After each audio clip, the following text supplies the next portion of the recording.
It's Thursday, April 18th, 2024, and welcome back to GoodFellows, a Hoover Institution broadcast examining social, economic, political, and geopolitical concerns. I'm Bill Whalen. I'm a Hoover Distinguished Policy Fellow. I'll be your moderator today. I'm happy to report that we have our full complement of GoodFellows with us today, the three wise men of the Hoover Institution. And those wise men are the historian Niall Ferguson, the economist John Cochrane, and former presidential national security advisor, historian, geostrategist, all-around good guy, Lieutenant General H.R. McMaster. Neil, H.R., and John are all Hoover Senior Fellows, by the way.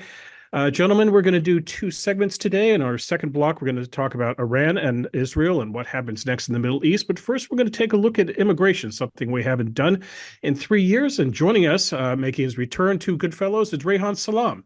Reihan Salam is the president of the Manhattan Institute, a research and advocacy group that advances opportunity, individual liberty, and the rule of law in America and its great cities. He's also the author of The Melting Pot or Civil War, published in 2018. That book makes the case for skills-based immigration policy. Reihan, welcome back to GoodFellows. It's a great honor and pleasure to be here with several of my favorite thinkers. Thank you for having me. So you were on the show almost exactly 3 years ago. It was April 28th, 2021, and it's now April the 18th, 2024. What's happened in the 3 years since with regard to immigration in the United States? Well, migrant encounters at the U.S. border reached a record high at the end of 2023, 300,000 such encounters. You look at the current year, they measure this on fiscal federal years, not calendar years. The United States is on pace for about 2.7 million encounters in this current fiscal year, Reihan, which is about 1 million more than 2021. What else has happened in the 3 years since? Immigration reform, comprehensive immigration reform, I might add, apparently has crashed and burned, though House Republicans yesterday trotted out a new border bill, which Senate Democrats will not care for. What else do we have going on? President Biden is under pressure to do something as he looks at his poll numbers. Donald Trump is doing what he did 8 years ago. He is evoking the memory of a woman who was killed by a border trespasser. Now, we have one of two ways to go in this segment, Reihan. We could either talk about everything that is wrong with this system, what is wrong with the border, what is wrong in terms of processing, what is right and what is wrong. Let's instead look at it differently, and let's talk about rebuilding immigration in the United States from the ground up. So I'm going to turn it to you. Given the choice of how to rebuild, and you can start anywhere you want to. You can start at the border, you can start in Congress, you can start in the question of who gets priority to come in the country, who gets benefits and services. Where would you start, Reihan? Well, I'd start with the insight that in the United States, we have birthright citizenship. This is actually quite profound when you think about the comparative context of how different societies approach immigration policy. Birthright citizenship is something that is now, very much a Western Hemisphere phenomenon. You don't actually find it in other market democracies typically. It is something that I think is broadly embraced. I think it's a pretty entrenched part of our constitutional settlement. But the implication of birthright citizenship is that we necessarily have to think about migration differently than, let's say, Qatar in the Gulf. Qatar is a country that welcomes vast numbers of foreign workers, and those foreign workers do a tremendous amount. In fact, foreign workers represent, an overwhelming majority of workers in Qatar. It also means that we, need to be thoughtful about the fact that the reason immigration is so contentious, the reason it's so fraught, is actually not so much because of the newcomers themselves. It's because of the idea that these newcomers are implicitly being welcomed into our society because if those newcomers have children of their own, those children are citizens. There are a lot of clever ideas about, ideas that I'm not unsympathetic to, about temporary worker migration and what have you. But for those immigration systems to work, you need to actually be willing to enforce them. There are countries that we think of as, being very benign, having very expansive and generous approaches to immigration. Canada being a paradigmatic example.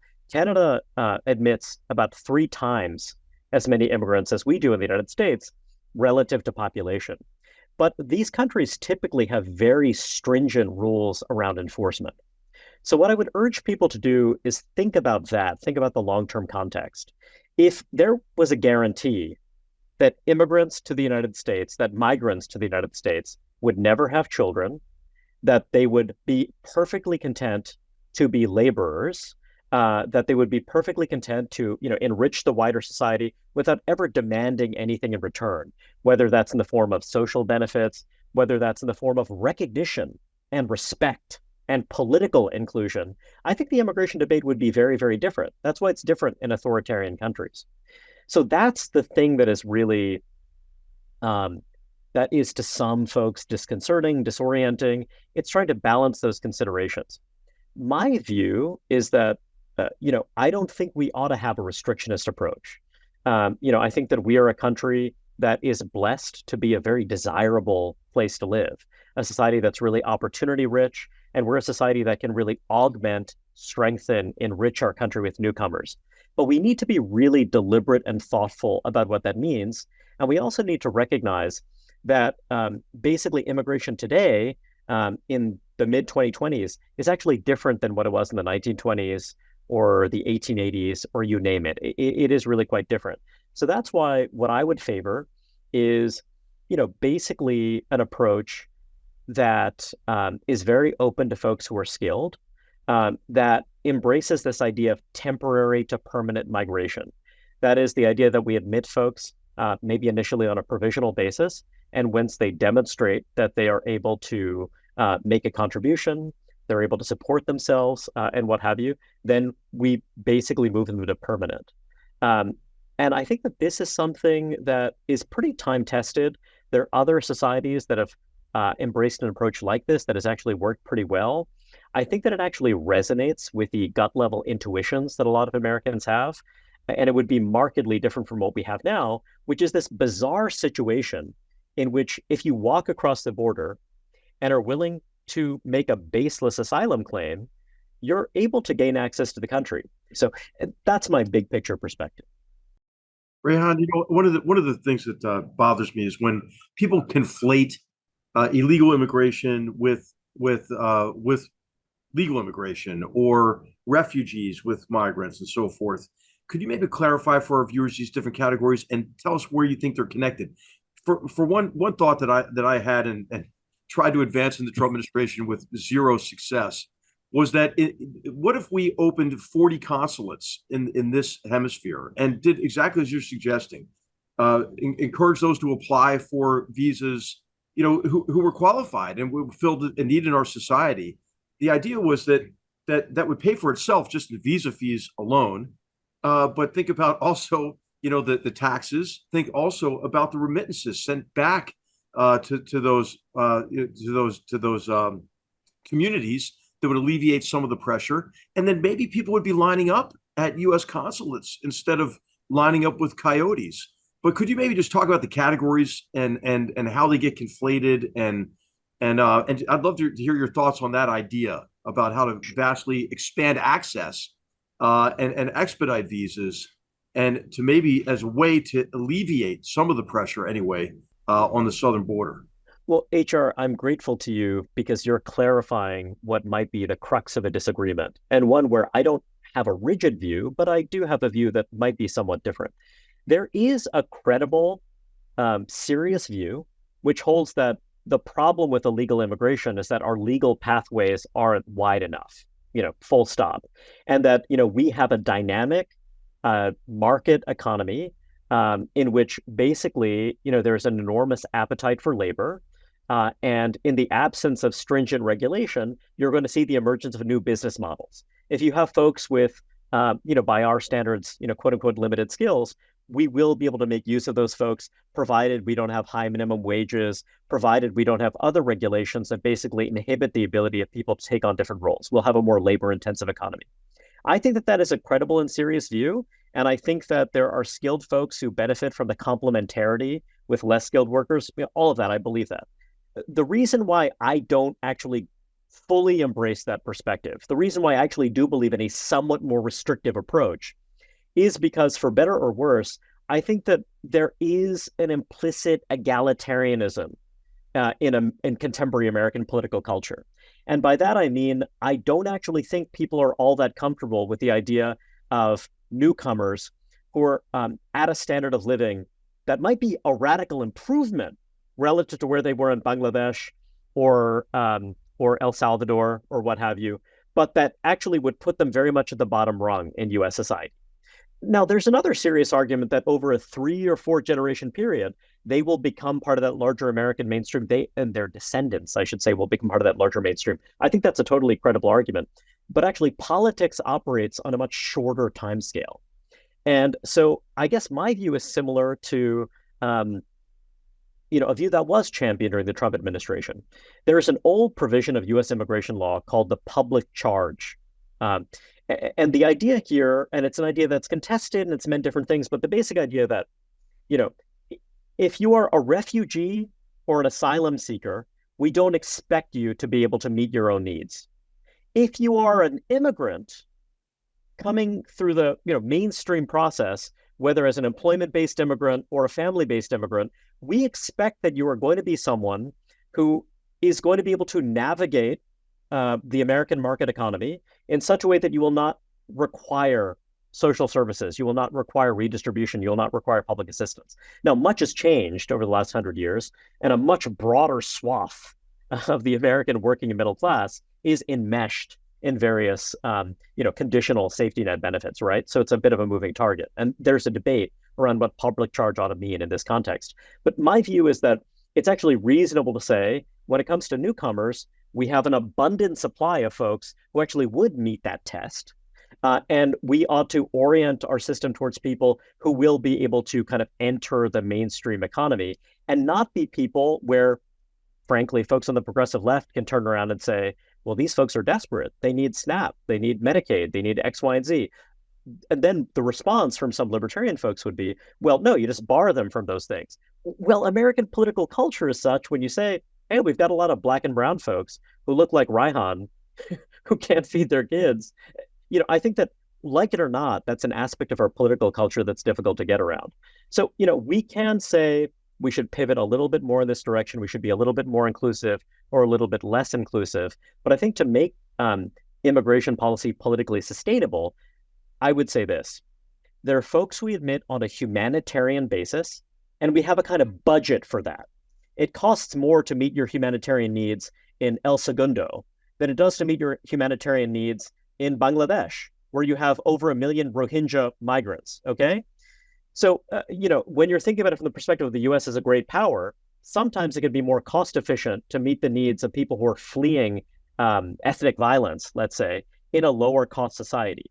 But also sometimes we do admit those folks because that's our value system and that can be appropriate. But let's do it in a thoughtful, balanced, measured way that is sustainable. And with other migrants who are not coming in on an explicitly politically self-conscious humanitarian basis, the expectation should be you're going to be in a position to fend for yourself. And I think that we could have more. Reihan, can I ask a history question? It's conventional in discussions of this sort for somebody to say the United States is a nation of immigrants. There's always been immigration, and that's all you need to know. And that's not quite true, is it? Because there have been ebbs and flows and significant variations in the system, with an enormous dip, for example, in the interwar period. What period is our period most like, would you say? And what can we learn from past periods of quite high migration into the United States? Neil, that is, I'm so glad you asked that question. It's something I think about quite a bit. So first, I'll briefly say that, I'm a student of Sam Huntington. He was someone who was a mentor to me and a great friend, and someone who made arguments that I think have been misinterpreted and what have you. But he made some, challenging arguments on immigration. And one of his observations was that if you think about this nation of immigrants trope, which is something that, is, really from the 1960s, it neglects the fact that there's a difference between a settler and an immigrant. When you think about the kind of, British settlers who came to North America, that was very different from the experience of being an immigrant who's being incorporated into an existing established society. And then when you think about the settlers, who moved into the American West, it is quite different and significantly different. So I think that when you think about, you made a great point that, if you look at the 1920s era immigration restrictions, this in a way was a response to the fact that during the First World War, immigration levels were dampened during that time for the obvious reason that Europe, was chaotic and violent. And then there was a real anxiety about what's going to happen in the wake of the war, right? So that was part of the context for what happened there. To more directly answer your question, so some people say that, if you look at the foreign-born share of the U.S. population, the closest parallel would be to the late 19th century and the early 20th century. But there was a difference, which is that during that time, native fertility was drastically higher than it is today. And one reason that matters, so to immigration advocates, one takeaway from that is that, well, Reihan, that means that we need all the more inward migration to accommodate the fact that we have an aging population and what have you. Now, as it happens, actually, because of our immigration laws, we don't particularly prioritize youth, number one. Number two, we have an unlimited supply of green cards for the parents of U.S. citizens, who tend to be the parents of naturalized citizens. And so what that's meant is that actually our inward, our permanent immigration pool is actually aging. So it's actually, we're not using immigration in a strategic, thoughtful way to actually address some of these demographic challenges. That's kind of one thing that's kind of funny. And I mentioned the native fertility also because it affects the cultural context. If you have very low native fertility and inflows that aren't even that high by historical standards, what you have is actually this drastic change, this drastic intergenerational change, in which Canada's a good example. I mentioned to you earlier on that Canada's inflows are about 3x ours. Canada also has even lower fertility than we do, which I think is very sad, but we'll bracket that for the moment. Now, by the early 2040s, Canada is going to be 49% first and second generation. That is a staggering number. And what it means is that, to use some uncomfortable language, the gap between the new stock and old stock populations will be markedly different. The newcomer populations are typically concentrated in 4 metropolitan areas in Canada. So, the United States, it's not as pronounced, but it is a kind of different version of that. That is something that is very unusual because of the scale of the fertility collapse. And I think that, so that's, I'm cheating a bit. There are some parallels, however, historically to that era for this reason. The restrictionist movement of the 1920s was not just a restrictionist movement of folks like you, Neil, people of, Scottish stock, right? It wasn't a people with, incredibly deep roots in North America, but you don't have, but it wasn't just the descendants of Brits, right? It was also the descendants of Germans and Irish. The people who caused the immigration panics of an earlier era, their children became part of, call it the immigration panic of the 1920s. So in the, kind of mid-19th century, you had a panic about Catholic newcomers and what that would represent. But the restrictionist movement of the 20s, one reason why that movement was so successful is because they were able to incorporate the kind of Catholics who are now, better integrated into wider American society, because then, let's say in California in the late 19th century, you had the fight for Chinese exclusion. The kind of presence of these new culturally different newcomers created new solidarities. And so the historical parallel I will introduce, Neil, is that right now, I believe what you're seeing is that Mexican Americans, and Mexico, as you know, is aging more rapidly in the United States. Mexican inflows are a smaller share of the total. I think that what's happening right now is that massive post-Bracero Mexican migration is being integrated into the American mainstream. It is now a second, third, fourth plus generation population. It is a somewhat intermarried population.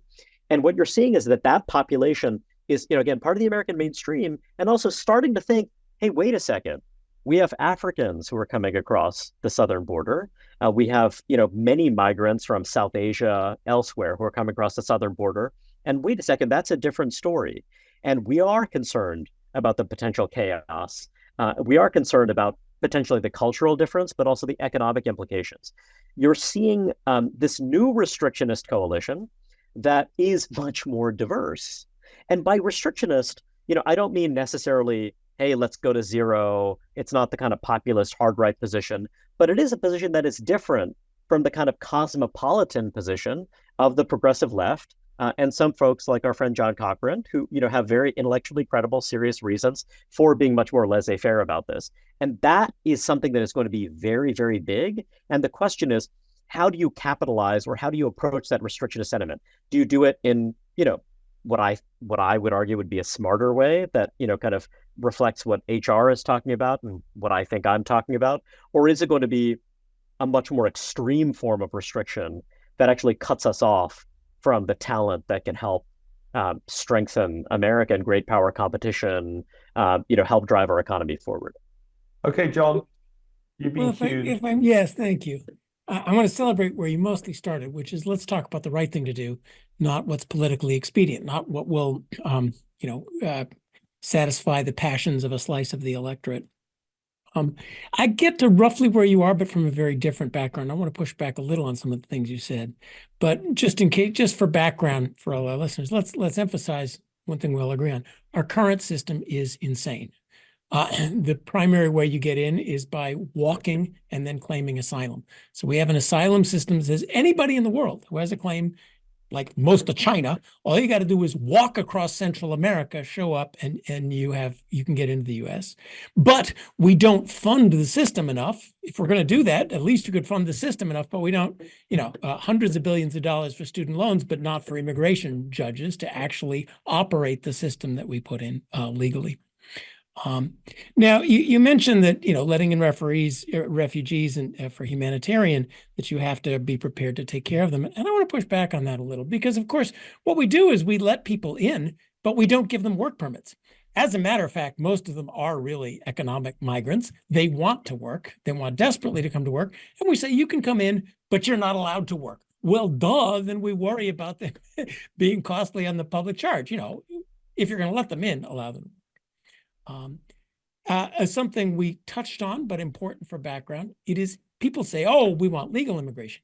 It is essentially impossible to migrate legally to the US. If you live in Mexico or India and you're kind of smart, you want to come be a software engineer, or even if you want to be a gardener and you want to do it legally, the wait time is literally hundreds of years before you can have any chance of getting it. So do it legally that system is also completely broken. There's an interest, and one last of the many things going wrong. By blocking entry, we also block exit.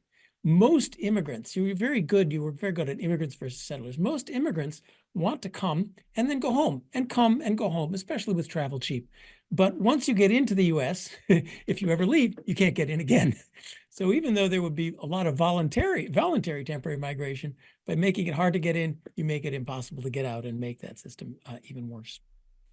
One thing we kind of agreed on, and I want to say explicitly, economic migrants are good. The idea that we need to keep people out to keep up wages for Americans is simply false. People come in and, maybe there's not enough houses for them. Great. Half of them are construction workers. Let them build houses. This country has plenty of room and plenty of capital for people to come and contribute to America. Start new businesses and pay taxes and pay off our Social Security. Economic migrants are good. We need to say that out loud. If we have a problem, we have an assimilation problem, not an immigration problem. And I think we should focus on that fact, which is part of us being unwilling to say we have a decent culture and you can join us. But what we want is we want economic migrants who come, but will learn to speak English, learn to be part of our culture. And throughout the world, when you look at the resistance to immigration, it's not the person who comes from Mexico and starts a 7-Eleven, or South Korea and starts a 7-Eleven in a bad neighborhood and serves them country well, and their kids go on to do well. It's the cultural problems. Now, this is particularly acute in Europe. Letting in single men only who walk, not allowing them a work permit, and not integrate, and then putting them all in the same place, is just a guarantee of disaster. So, we should call it the assimilation problem, but certainly what immigration wants is people who want to come join our society, put out the effort, and do it. Now that's not going to appeal to anybody political. I think that's where you ended up. There's a issue of how do you handle the refugees, but it's a smaller issue, especially if you could have a reasonable system for people who want to come join America to do so, and lots of them go home and come back again. That's certainly where we need to go. Good luck politically. John, you are incredibly generous in seeking to reconcile our divides. Also, you are all so frighteningly brilliant that it's very intimidating to ever disagree. But what I would argue is that I believe there's such a thing as the Cochran Equilibrium. And the Cochran Equilibrium, I actually think could be relatively healthy and positive. And the Cochran Equilibrium is one in which you do embrace more transitory migration. You have a more laissez-faire approach. You have greater openness to economic migrants. And basically, the way the economy is reshaped is that, this is something that you kind of see, happen to some degree, even under the status quo.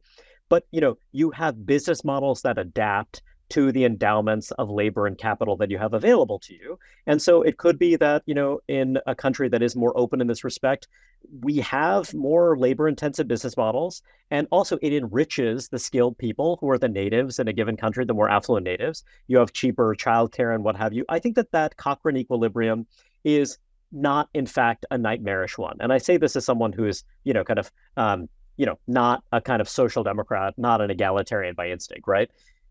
Where we disagree is that I think that, like it or not, the political culture of the market democracies is a little bit resistant to some aspects of that Cochran Equilibrium. You see this happen in Canada as a paradigm case where you have a country that has for a long time had a really strong, robust pro-immigration consensus. And then what's happened is that the Trudeau government has drastically ramped up both the permanent flows, but also the temporary flows. And the temporary flows, these are folks who really are economic migrants. But the numbers there just increased dramatically. And what's happened is that Canada's housing markets, like ours, are pretty dysfunctional. Particularly in those areas that are the economic engines of the country, that are the places that the migrants want to be. Those are the places that are opportunity rich. Those places, first, there's land use regulation, and they haven't been able to build enough housing, right? So look, John, you and I are both, hey, let's deregulate zoning, right? Let's deregulate everything. But the reality is that operates on a different time scale, and there's been a really intense backlash now certainly against the surge in temporary migration and against immigration writ large. You see this in Ireland as well. Ireland is a country that had a very strong, robust pro-immigration consensus for a long time that is now breaking down, partly because of the interaction with housing, but also, ta-da, these are societies that have socialized medicine, and you have rationing, and you have long lines, right? So I think that under the Cochran Equilibrium, we deregulate everything. We're okay with the fact that richer folks get access to some things, but poorer folks get access to some things too. And there are business models that are segmented and serve different folks, and it works out over the long term, and everyone gets richer. I'm very sympathetic to that. But again, in these societies where there are misgivings about these broken, inefficient public systems interacting, and you talk about the assimilation problem. One manifestation of that assimilation problem is the intersection between ethnic diversity, ethnic resentment, and inequality over a kind of politically relevant period of time. Over a century, over 1,000 years, those things might not be relevant. But over a politically relevant piece of time, I think that those things can be really tricky. And that's why I am more reluctant to embrace that much more permissive vision. Let me just push back quickly. Please. Your view is that we're not allowed to, we can't help ourselves from, we can't stand poor people around us. We seem to stand illegal immigrants around us who are very poor, who are mistreated by their workers, who, live very difficult lives compared to just those people being legal. You mentioned housing, supply, and medicine. These people are construction workers. Medicine, the NHS doctors are mostly immigrants. If you don't let in the immigrants, we have a big problem with elder care. With this will actually is the one thing that could save that kind of dysfunction. The British public is happy for doctors and nurses to come, John, because we can't stop ourselves from restricting building supply, because we can't let people build houses. Come on. Well, this is the narcissism of small differences here. I mean, so what I'm trying to convey with my Cochran Equilibrium is that I think that there actually is a world where this all makes a lot of sense. I'm not disputing that.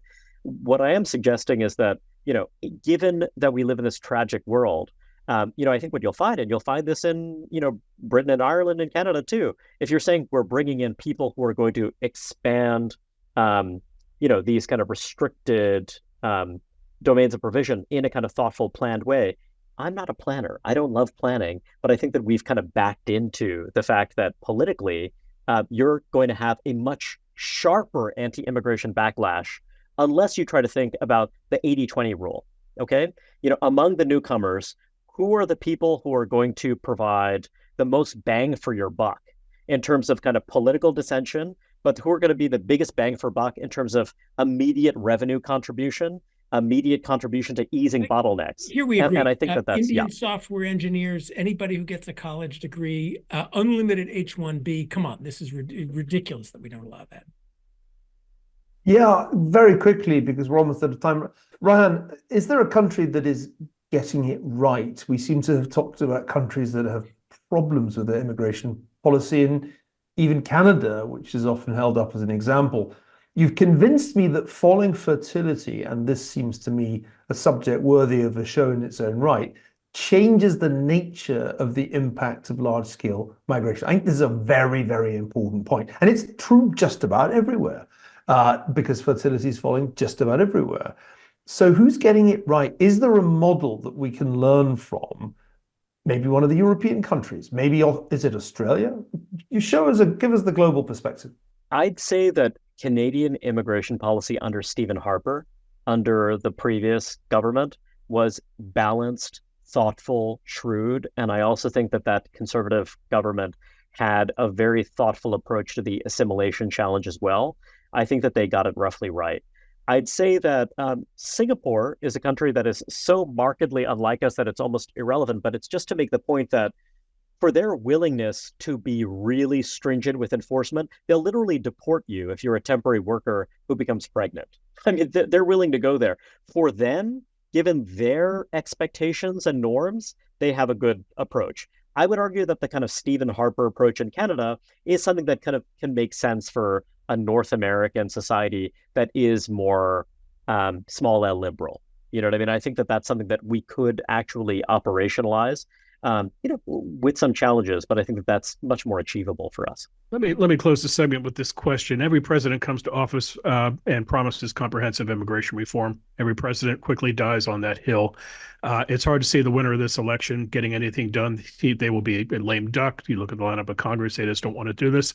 It's been almost 40 years in this country since we've done comprehensive immigration reform. What's it going to take to break the logjam? Are we talking just some president coming in with a ridiculous mandate and a ridiculous lineup in Congress, or is going to take some cataclysmic event at the border, which makes us re-examine how we let people in the country? What do you think changes things, Reihan? Well, we've already had a breakthrough, which is that you had a bipartisan agreement that, again, I had my disagreements with, I'm sure we all did, but where you actually had Democrats say, we're going to leave amnesty to the side, and we're going to actually come up with some kind of settlement. That was a really interesting development, which I think reflects, I would argue, rising restrictionist sentiment among core Democratic constituencies. That's something to look to.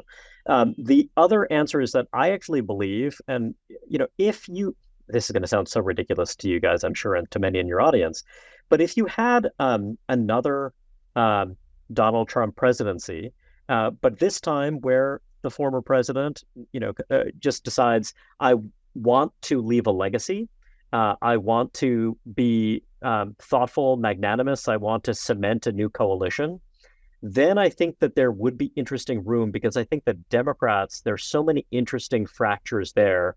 And I think that for better or for worse, he has such intense devotion from the rightward edge of the Republican Party that I think that he is someone who is in an unusual position to strike a bargain. So again, the idea that he would be thoughtful, strategic, deliberate, magnanimous, those are things that don't immediately come screaming to mind when we think about the former president. But I think that he actually is someone who could do things that Joe Biden or any number of other political figures who don't have that kind of same rock solid connection couldn't do. If you make the next immigration reform bill against China, you've got the votes. You just have to reframe the issue in terms of national security, and you can get it through both houses of Congress. If Trump does that, you're right. That can happen. I strongly agree. And also, Bill, I'll just make one more point. And I wrote a piece a couple of years ago in which I was arguing that the context of immigration, the immigration debate is changing, partly because for folks on the right, there has been this huge anxiety that the diversification of the American electorate, specifically the increasing representation of folks of Latin American origin, is a political catastrophe for the right. And what's happening now is that the right is politically competitive among Hispanics, has gained major ground with Asian Americans. So when you're looking at that post-1965 cohort, those generations, folks like me, I was born in the US, my parents are immigrants from South Asia, once you see that actually, no, that's not a lost cause, that's actually a bit of a myth, that these coalitions are moving and changing, I think that could also have a downstream effect on how folks on the right think about immigration. I think the argument I want them to take is, don't just have a kind of full stop reflexive opposition. Be strategic and thoughtful. Who are the folks that you think are going to enrich American culture, society, our economy, and who might be more politically open to your perspective? You might call that cynical, but I think that's the right kind of cynicism, as opposed to a blanket cynicism that says that a Mexican American or a Taiwanese American is never going to vote for me. Brian, just one quick specific question. Are there any kind of measures we could take now, we being like an administration, that wouldn't require legislation? I'm thinking, for example, special benefit parole. Our family sponsored a fantastic family of 5 who are American citizens and wonderful people.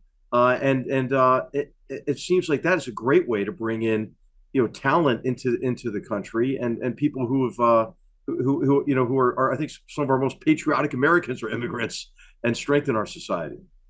I do think that the Biden administration is using many tools at their disposal to try to find ways around the legislative impasse, many of which I might disagree with, but some of which are credible and have serious arguments behind them. I would just add, immigration reform is only one of many dumpster fires requiring fundamental reform. The tax system is out of control. The basic fiscal reform question, the energy and environmental policy is completely out of control.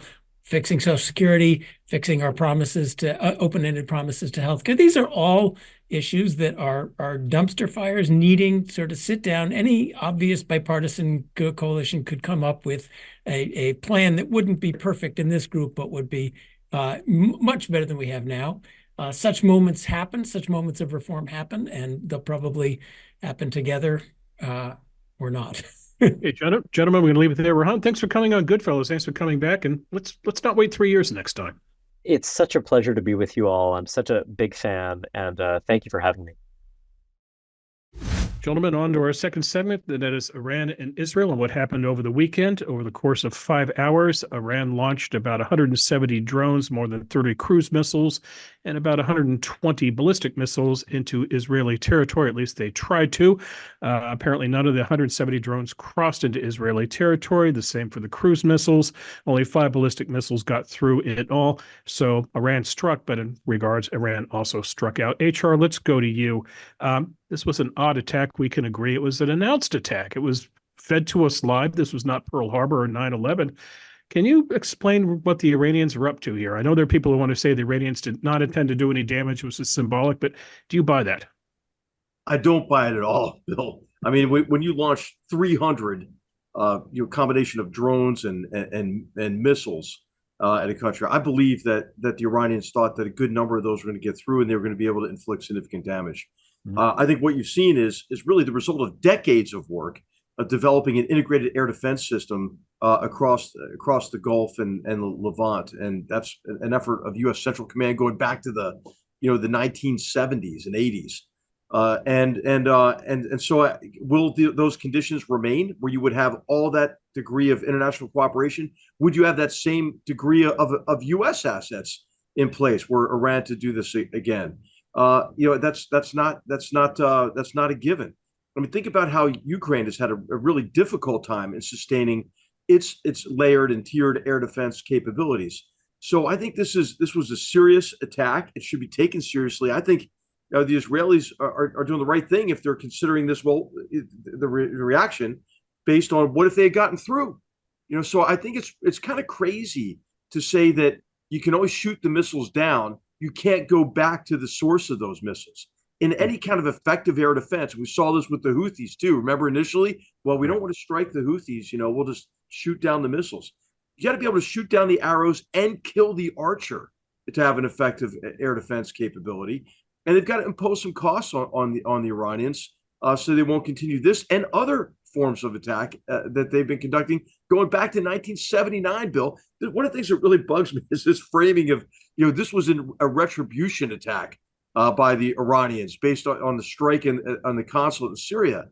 Hey, this was a continuation of the 4-decade plus war that Iran has been waging on the United States, on Israel and its Arab neighbors. So I think it should be seen in that context. Neil, noticeably absent from this attack, Hezbollah. Yeah, well, they'll feature in a future episode of this series. I'm pretty confident. I think the Iranians made a huge blunder here, and the way to think about it is that they validated what Benjamin Netanyahu has been saying for years, that there is an octopus whose tentacles stretch throughout the Middle East, but the octopus's brain is in Tehran. And the tentacles include Hamas and Palestinian Islamic Jihad and Hezbollah, but it's Iran that is the foe. And the Biden administration, after October the 7th, made believe that it was nothing to do with Iran, that Hamas had attacked Israel. And that fiction has finally just crashed and burned because the Iranians came out into the open and for the first time in what has been a protracted Cold War, directly fired missiles from Iran and sent drones from Iran against Israel. This has salvaged the situation for the Israeli government. It's just a few weeks ago that Joe Biden and Antony Blinken and Chuck Schumer were trying to get rid of Bibi Netanyahu. Right. Now they've had to step in and support Israeli air defenses, and I think restore much of the political capital that had been eroded during the campaign in Gaza. So I think the Iranians have blundered on a huge scale here, and it gives options to Israel now, options as to where to retaliate. They certainly are going to retaliate. They can't allow Iran to get away with this. And so we can expect attacks against Iranian targets, not in Iran itself, but perhaps in Syria. And I think we should also expect that the Israelis will say to Washington, look, now you understand what we're up against. Presumably you'll have our back when we go after Hezbollah, which we must, because we can't leave Hezbollah sitting in Lebanon with all these missiles pointed at Israel. So I think this has changed the strategic balance significantly back in Israel's favor. Mm-hmm. Hey, can I just jump in on that last point? I think the IDF's going to go into southern Lebanon this summer. And I agree with that. They'll create some kind of a buffer zone that will allow them to bring the people back who are displaced, maybe up to 70,000 people. You know, there are some practical pressures there, right? I mean, these are families who want their kids to go back to their schools, for example. And so I think that's regardless of what happens in this cycle with Iran and Israel, you're going to see a major operation into southern Lebanon by the end of the summer. Let me add a couple comments here on what happened here. One of the big surprises was how well the Israeli Arrow system worked, which had barely been tested, and that actually kept a lot of the missiles out. And of course, the other surprise was even the Saudis helped out. My worry here, of course, is the Iranians now see exactly how the air defense system works, and their job next time is to get the one big one through. And you know the big one I'm talking about, and that kind of worries me. They will learn too from what it takes to get some more rockets through. I'm of course a little bit sad at the parallel with Ukraine. Oh, we know how to shoot down all the rockets if we want. Meanwhile, Russia is successfully getting all sorts of stuff through on Ukraine. Who has been deterred? The U.S. is allowing, the U.S. apparently could stop any rockets it wants from going to Ukraine, but we're so worried about Russia. Not only won't we do anything offensively, we won't contribute to exactly the same kind of stopping rockets from destroying now the energy supplies of Ukraine. I'm a little worried about the relative cost. The numbers I saw was that this cost $500 million to Israel alone. A Patriot battery turns out to cost $1 billion. Right. 100,000 Hezbollah missiles. How long can this go on and before Israel runs out of missiles or money? So just because this one worked out. The game of let rockets go, we'll shoot them all down and ignore it and pray for the best, that ended October 7th. And I'm kind of shocked that the Biden administration doesn't realize that. Take the win, ignore it, go away. I'm also John, it's like you're a boxer and your coach tells you, hey, get in the ring. You can block all the punches you want, but you just can't throw any punches yourself. Yeah. I mean, it's crazy. Exactly. I'm also, they immediately told Israel, don't respond. Biden wants to be a Roosevelt. I don't think Roosevelt on Pearl Harbor said, here's the list of things we're not going to do in response to Pearl Harbor.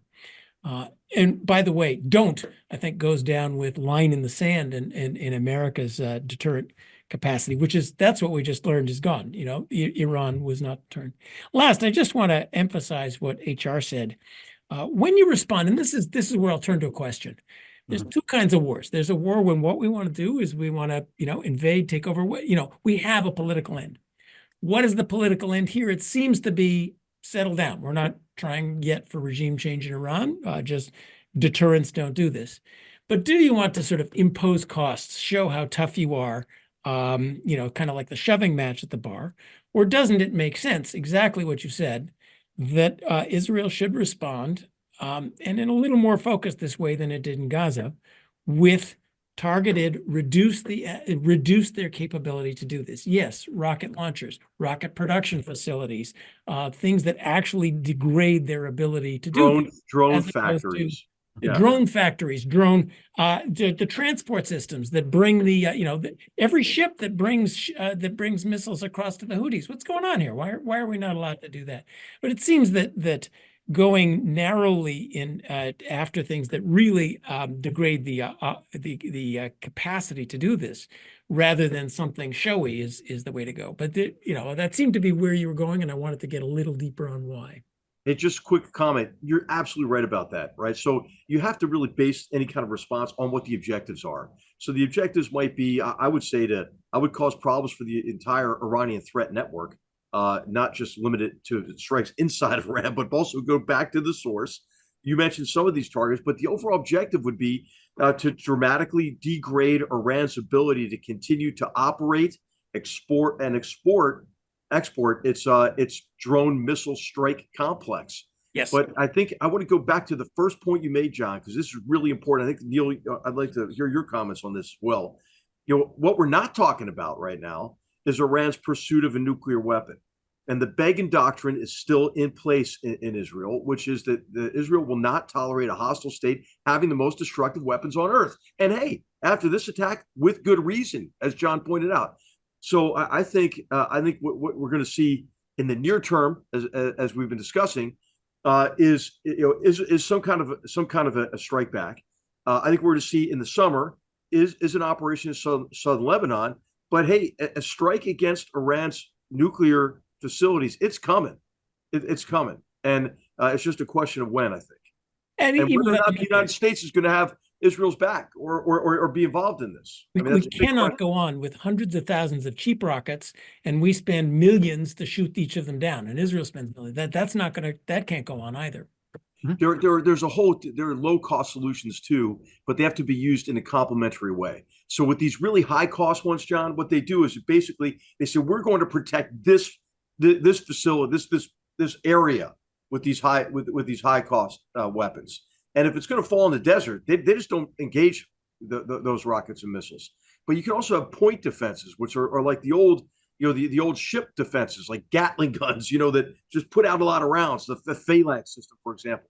So what you need a whole range of solutions that are integrated into a tiered and layered defense system, and there are lower cost. And then once you get to directed energy, which is coming, by the way, the British Navy's about to put some directed energy anti-drone weapon systems on their destroyers, I think in the next year or so. So that you're going to get to low cost. It's this interaction of technologies is what you're seeing now.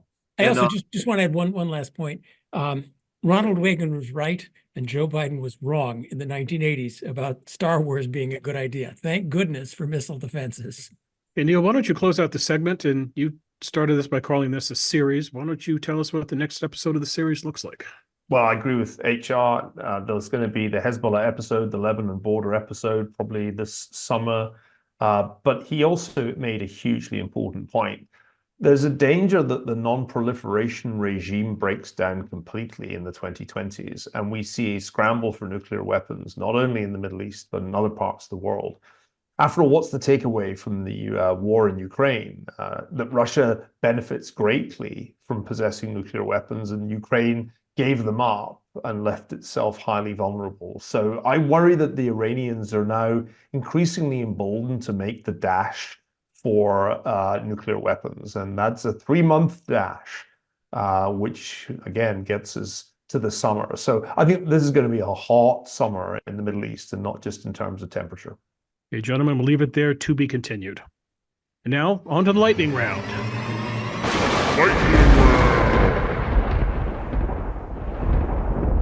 Actually, there is no lightning round this week because we have a matter of profound importance to the Hoover GoodFellows existence, and that is because today, April the 18th, 2024, happens to be Niall Ferguson's 60th birthday.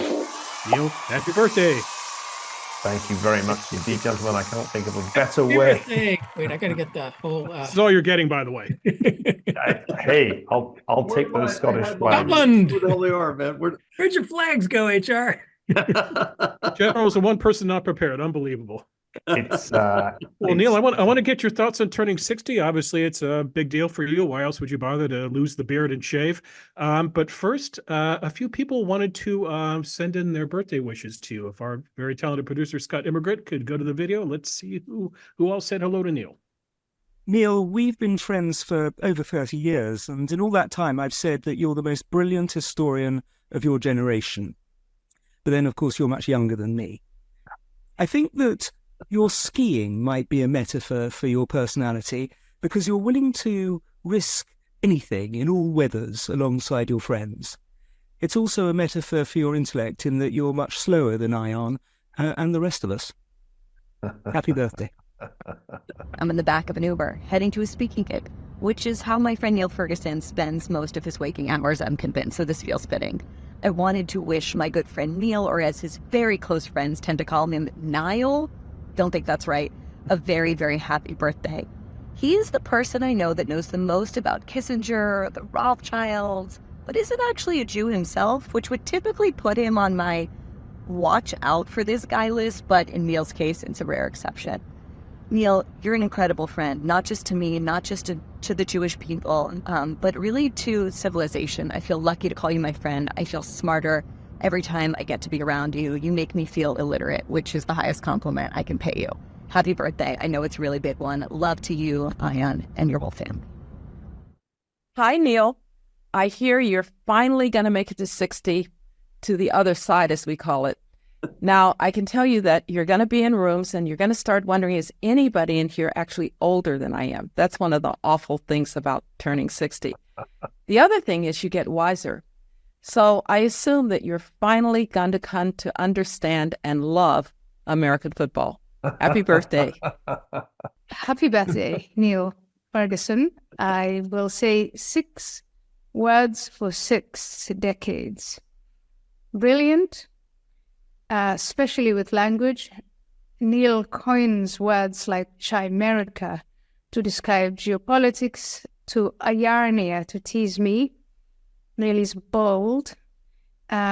He likes big projects, from his big move to the United States and writing the biography of Henry Kissinger or the Rothschilds to starting UATX. Neil is diligent. 16 books ongoing. Neil is also dedicated. Everybody who knows him, family, friends, colleagues at work, everyone will tell you just how dedicated Neil is. But Neil is also funny. I know that in the middle of fights with him, he can just throw out a word and then I am laughing, giggling helplessly. And then finally, Neil is frantic. Anyone who has ever done anything with Neil just knows he has this crazy energy. He's always on an airplane. We go out to the family and he says, we're going to 6 museums, 3 palaces, we're going to swim, we're going to hike, we're going to do all of that in less than 10 hours. So that's him. Brilliant, bold, diligent, dedicated, funny, and frantic. Happy 60th birthday, darling. So our viewers should know that Neil is the last of us to join the 60s club. So John and HR, would you like to say a few words to your young friend? Hey, Neil, I'm just going to carry on with what Barry said. You know, you make all of us smarter. I've learned a great deal from you. It's great to have a fellow historian friend here at Hoover, and quite an accomplished historian. And I just also want to highlight, we did this episode on immigration today, and you becoming a U.S. citizen has strengthened our country tremendously. And happy birthday to a great fellow American. And I just Thanks want to so say, much. so Neil, happy birthday. Welcome to old age. It is, as the French actor said, I forget which one, a lot better than the alternative. One of the most important things Neil has done is teach me how to pronounce Cochran correctly, or at least half. But that leads me to a fear that perhaps our clans have a feud that we don't know of over a stolen sheep back in 1252 or something of the sort.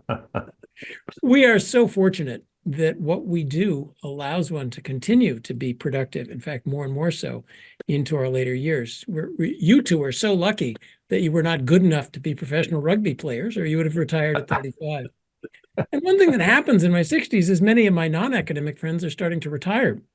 And I can't quite figure out how they fill their days. Our retirement plan in this wonderful profession we've chose is I'll retire when they pull my cold, dead hands from the keyboard. And I wish that to both of you as I wish it for myself. Well, you've conjured up in my mind, John, the image of dead fellows. I can't imagine a better way of celebrating turning 60 than hearing those lovely tributes from some truly spectacular people, including a couple younger than us. Let's acknowledge that Ayan and Barry are still on the side of youth, but it was glorious to hear from them, from Lord Roberts, from our glorious leader, Condi Rice.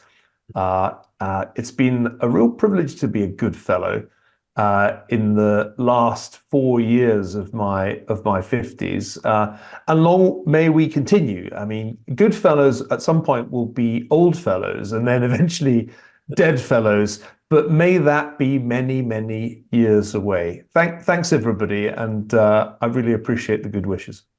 Thank you, Neil. Thank you, John. Thank you, HR. 2 programming notes. We'll be back in early May. Our guest is going to be Hoover Senior Fellow Amy Ziegart. We're going to talk about cybersecurity. Amy does not like James Bond, and she doesn't like Jason Bourne, so we're going to have to talk about that, among other things. And our guest later in May is the one and only Stephen Cochran, so please stop writing us and telling us to get Cochran on the show. He'll be on the show. We're going to do historical counterfactuals. That should be kind of a fun show to do. On behalf of my colleagues, John Cochrane, HR McMaster, and the newcomer to the Sexagenarian Club, Niall Ferguson, we hope you enjoyed today's conversation. We'll be back soon. Until then, take care. Thanks again for watching.